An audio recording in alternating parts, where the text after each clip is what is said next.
So about a month ago, I released a video on my YouTube channel about a new playable faction for R3D2 Forces of Corruption version 2.2, which was the Mandalorians.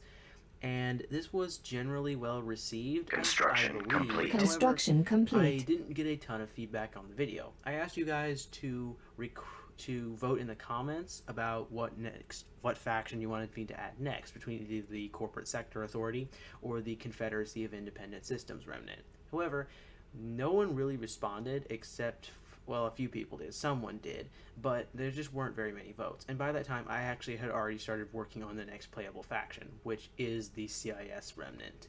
The CIS has a fairly rounded roster in space, consisting of largely cheap, expendable fighters and capable mid-range battleships, such as the Munificent Star Frigate, seen here, basically the stereotypical Separatist ship, the Recusant Light Destroyer, Lucre Hulk Battleship, Diamond Corvette, and Providence Carrier Destroyer, as well as Bomber standing by. Star Viper Squadron reporting. And Vulture Droid.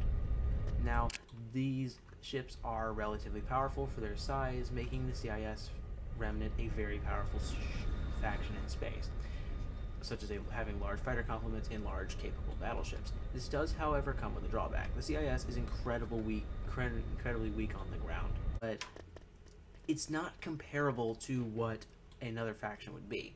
Essentially, what the point of this is that this CIS is the CIS Remnant, so it's not really powerful. It doesn't have any real land vehicles because at this point in the Galactic Civil War, the CIS is just so battered and destroyed it can't afford powerful vehicles, so it's making up for with a bunch of lighter, faster, capable ground units and vehicles in space. While it does have ships like the Providence and the Lucre Hulk that will, of course, whip almost anything else, they're still relatively weak on the ground. Other than that, they play just like any other faction. They have a capital that you can establish. They have a diplomat unit that will remove corruption, similar to the Mandalorian Zealot from the previous update and the Mandalorian faction. Now, I have to say that version 3.0, which is the version in which this faction will be added, is probably not going to be out for some time, because there are a number of bugs that I have to fix. One of which was several of the galactic conquests that I had created were bugged, and the factions you're supposed to be playing as didn't spawn properly, caused the game to instantly end, as well as several bugs with the multiplayer galactic conquests, which I can't really debug very often because Alan doesn't play Empire at War with me often enough to debug them regularly. So this version will be a bit off because I realized the last version, 2.2, did have a lot of bugs because I've been playing through it myself, especially in multiplayer mode.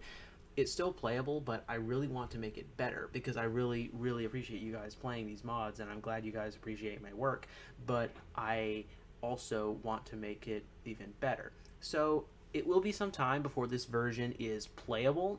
Already the CIS faction works pretty well, but I need to fix all the bugs and add the multiplayer structures and whatnot, and of course I need to fix any other bugs that might cause. But anyway, that's going to do it for this video. I hope you guys are excited for the CIS Remnant faction coming in R3D2 Forces of Corruption 3.0, and I hope you guys have a fantastic day. Like and subscribe for more.